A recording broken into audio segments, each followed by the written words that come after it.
jiwa raga dalam alam ilahi diterankan ditangi ajaran simbol peradaban. Assalamualaikum warahmatullahi wabarakatuh. Alhamdulillahirabbil alamin wa bihi nasta'in wa ala umuri dunya waddin wa sholatu wassalamu ala asyrofil anbiya'i wal mursalin wa ala alihi washabihi ajma'in. Rekan-rekan mahasiswa yang berbahagia, dalam sesi 9 ini kita akan membahas, dalam sesi 9 gambar teknik ini kita akan membahas tentang gambar potongan, di mana outline yang akan kita bahas adalah tentang pemahaman gambar potongan. Kemudian yang kedua adalah menentukan objek yang harus digambar pada gambar potongan. Kemudian yang ketiga adalah pemahaman bagaimana cara membuat gambar potongan. Baik rekan-rekan sekalian, rekan-rekan mahasiswa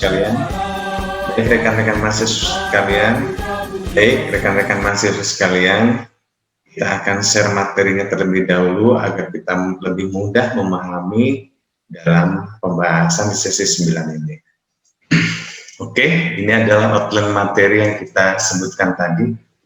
Dalam studi kasus pembahasan ini, kita akan menggunakan objek gambar latihan yang sebelum-sebelumnya telah kita pelajari bersama. Ini adalah contoh gambar tampak depan dan tampak samping yang akan kita contohkan, dan untuk memahami bagaimana gambar potongan itu berarti dan bagaimana cara kita membuat gambar potongan. Oke, ini adalah ini keterangan sebelumnya yang telah kita bahas. Kemudian ini adalah estetika arsitektur gambar tampak dari contoh gambar tadi yang sebelumnya. Kemudian kita berikan variasi-variasi lain untuk menambah estetika arsitektur, dan ini contoh gambar perspektifnya. Nah, barulah kemudian di sini bagaimana cara kita memahami gambar potongan. Kita bisa lihat pertama-tama adalah ini dari gambar denah, di mana dalam gambar denah ini ada garis putus yang diakhiri oleh huruf AA, kemudian ada garis putus juga yang diakhiri dengan huruf B, yang mengartikan garis ini adalah garis potong. Artinya yang dimaksud dengan garis potong itu konsentrasi kita pada saat kita mengaplikasikan atau pada saat kita membaca gambar maupun mengaplikasikan gambar potongan, sudut pandang kita adalah dari garis potong ini. Misalkan ini kalau dari luar ini tentu bagian dalam ini tidak akan terlihat, tetapi karena kita akan membahas tentang gambar potongan, karena ini adalah gambar potongan, maka bukan dari arah luar sini sudut pandangnya, maka dari garis potong ini. Sehingga hal-hal apa saja yang penting harus digambar dan hal-hal apa saja yang perlu kita pahami jika kita membaca gambar potongan. Ini logika dasarnya. Nah, pertama adalah dasar mengaplikasikan gambar tampak potongan AA. Nah, maksudnya gambar tampak potongan AA adalah ini AA. Berarti ini potongan bisa disebut juga potongan tampak depan. Tapi ini kita tidak bisa menyatakan bahwa ini adalah potongan tampak depan, karena di sini jelas sudah ada simbol di dalam garis ini ada huruf AA, maka ini disebut dengan potongan AA. Ya. Kemudian apa hal-hal yang perlu diperhatikan? Oke, pertama adalah perhatikan posisi garis potong AA ini, garis potongnya.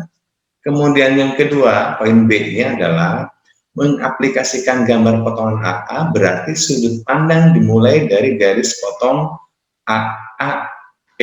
Maksudnya maka mengaplikasikan gambar potongan A harus berarti sudut pandang dimulai dari garis potong AA. Artinya kita di sini posisinya dari garis ini, arah sinilah yang akan kita buat objek gambarnya. Maka hal-hal apa saja dan mana saja yang harus tergambar.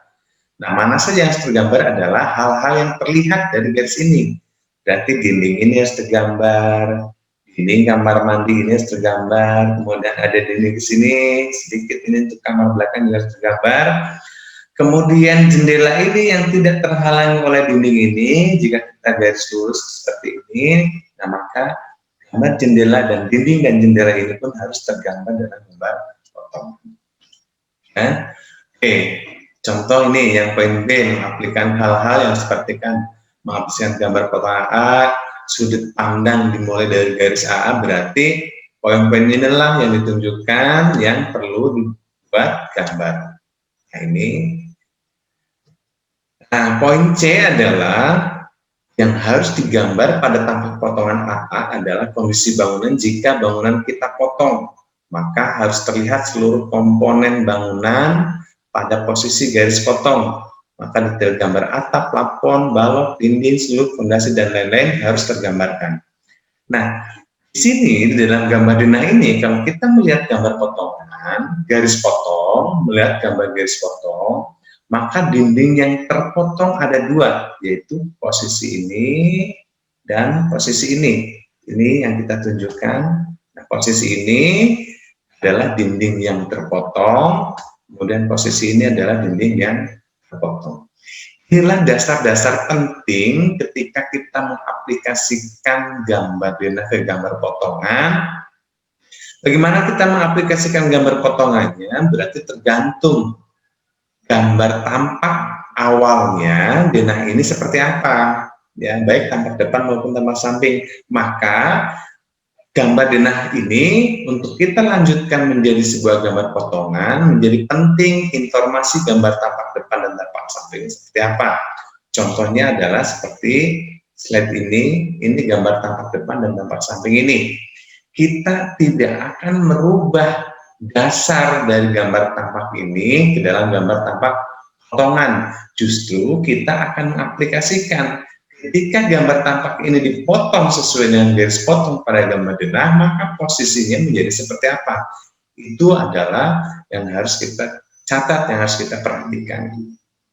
Artinya, gambar potongan tidak akan bisa kita buat sebelum ada gambar tampak depan atau juga gambar tampak samping. Oke. Itu pemahaman dasar dalam membuat gambar tampak potongan. Kemudian selanjutnya adalah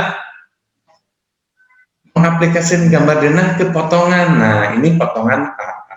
Contoh tadi, dasar pengaplikasian gambar tampak potongan, perhatikan posisi garis potong AA seperti tadi, kemudian mengaplikasikan gambar potong AA, berarti sudut pandang dimulai dari garis potong AA, yaitu garis ini.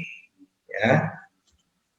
Kemudian yang C harus digambar pada tampak potongan AA adalah kondisi bangunan. Jika bangunan kita potong, maka harus terlihat seluruh komponen bangunan pada posisi garis potong, maka detail gambar atap, plafon, balok, dinding, seluruh fondasi dan lain harus tergambarkan. Contohnya adalah seperti ini. Ini gambar tampak potongan AA.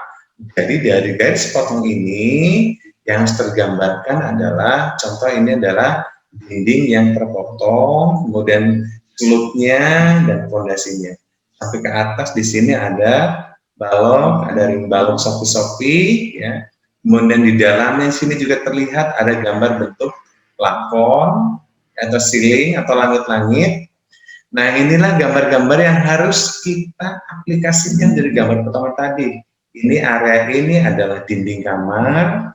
Dinding kamar mana? Kalau kita lihat dari gambar denah, ini adalah area dinding ini, ya.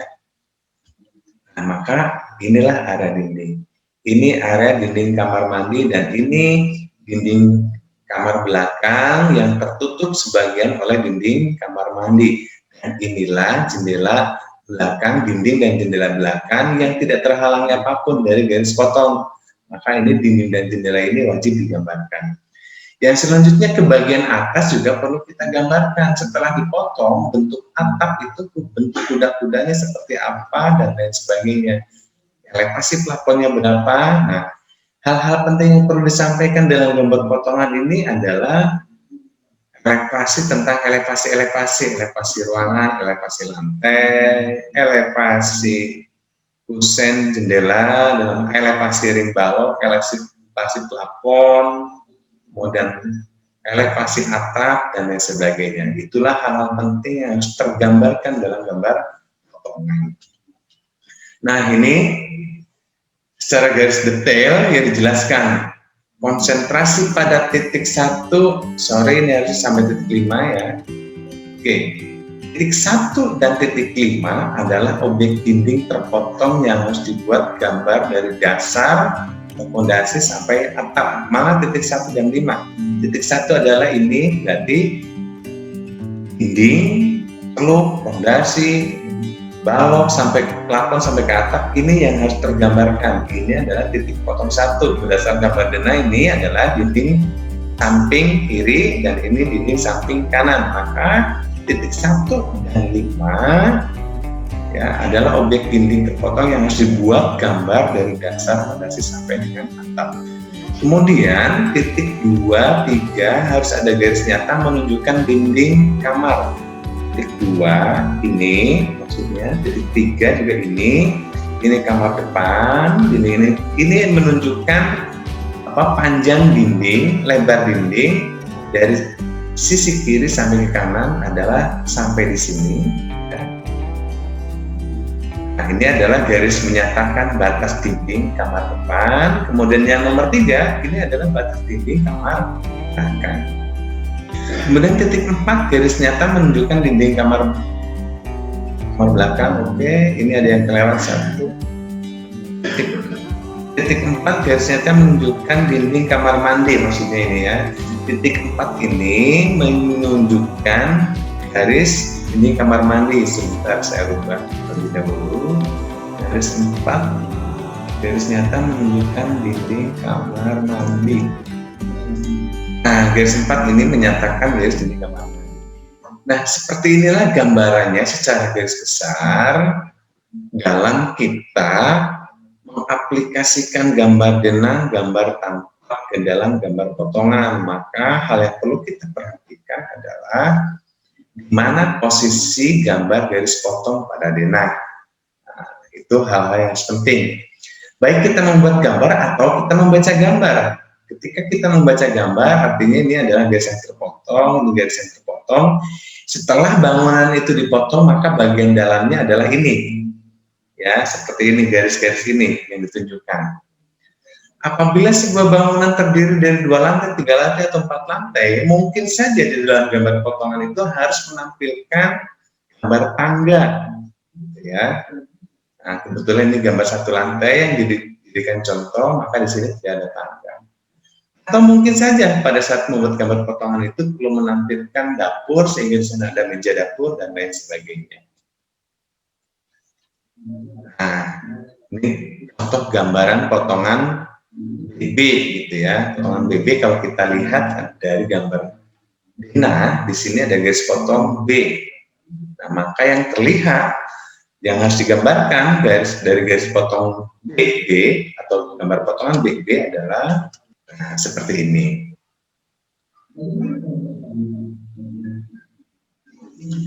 Oke, ini pembahasan singkat tentang pemahaman gambar potongan, bagaimana cara kita membaca gambar potongan, dan bagaimana juga cara kita membuat gambar potongan. Karena kita sebagai orang teknik, dalam hal ini kita sedang membahas gambar teknik, maka kita selain kita harus mampu membaca gambar teknik yang dibuat oleh orang lain, kita juga harus mampu membuat gambar itu sendiri.